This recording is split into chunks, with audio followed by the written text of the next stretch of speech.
In the ancient kingdom of Aghenor, the people thrived under the blessings of Zika, the revered river goddess who gave life to their land. For generations, kings honoured her with rituals of devotion, ensuring fertile harvests and peace. But when a proud ruler dismissed her as myth and abandoned the old ways, the covenant was broken. The river turned against the kingdom, and Zika rose in fury to remind mortals that no crown could stand against the power of the gods. Welcome to Posh Stories. Here, every story comes alive, full of lessons, mystery, and excitement. Don't just watch, be part of the journey. Hit subscribe and let's enjoy these stories together. Long before the rise of the stone palaces and bronze crowns, the kingdom of Aghenor was nothing but a cluster of huts by the river. Life was harsh, the soil stubborn, and the rains unpredictable. But it was the river, wide and glistening under the sun, that kept the people alive. They fished, drank, farmed, and bathed in its waters. At night they told stories of the river's spirit, Zika, the goddess with eyes like flowing waters and hair that cascaded like waterfalls. She was the guardian of fertility, harvest, and life itself. To honour her, the ancestors built shrines by the riverbanks and performed annual rituals. At planting season, the king himself would wade into the water barefoot, offering palm wine, kola nuts, and the blood of a spotless goat. In return, the river flowed kindly, flooding the fields when needed and retreating when it was time to harvest. For centuries, Zika kept the kingdom nourished, and every king knew the price of her blessings, respect and devotion. But time erodes memory faster than stone. When King Omeran IV rose to the throne, he was a man of new visions. He scoffed at the superstitions of old. To him, the gods were shackles that kept the people bound to fear.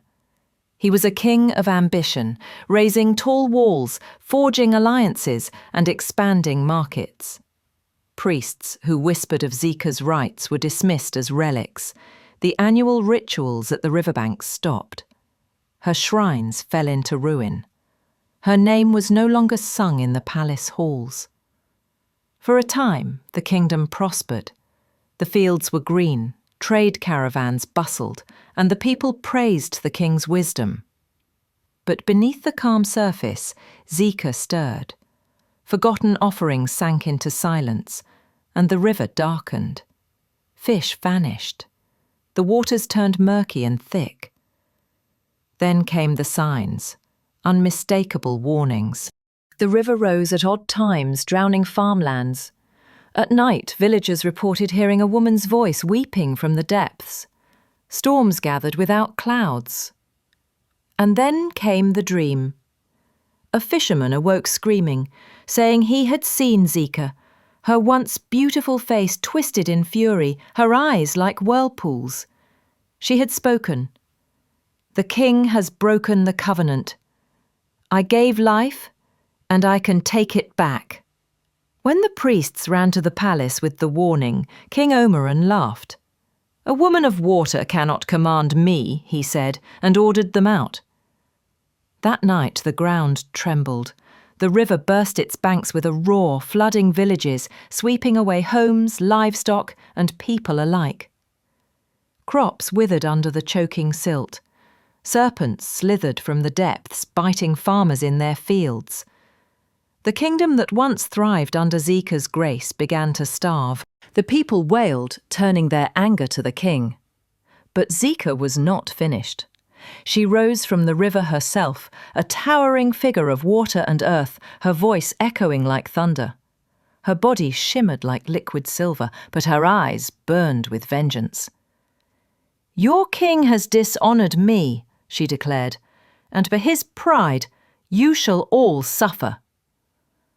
The terrified people fell to their knees, begging for mercy. But Zika's waters raged, swallowing the palace gates. The king stood on the balcony, trembling as her wave-like form surged toward him. She stretched out her hand, and the earth beneath the palace cracked open. The great halls sank, swallowed into the mud. For 7 days the kingdom was unrecognizable, a wasteland of floods, ruins, and silence. On the 8th day, the survivors gathered by the river, led by the oldest priestess who still remembered the ancient words. With trembling voices, they sang the old hymns, poured palm wine, and offered a spotless goat to Zika's waters. Slowly, the river calmed. Zika's voice echoed again, softer this time, but unyielding. "Forget me again, and I will not stop until your name is erased from the earth." From then on, no king of Aghenor dared neglect her rituals. Every planting season, the ruler walked barefoot into the river, humbled before the goddess, who reminded them that kingdoms rise and fall not by crowns, but by the forces of the earth.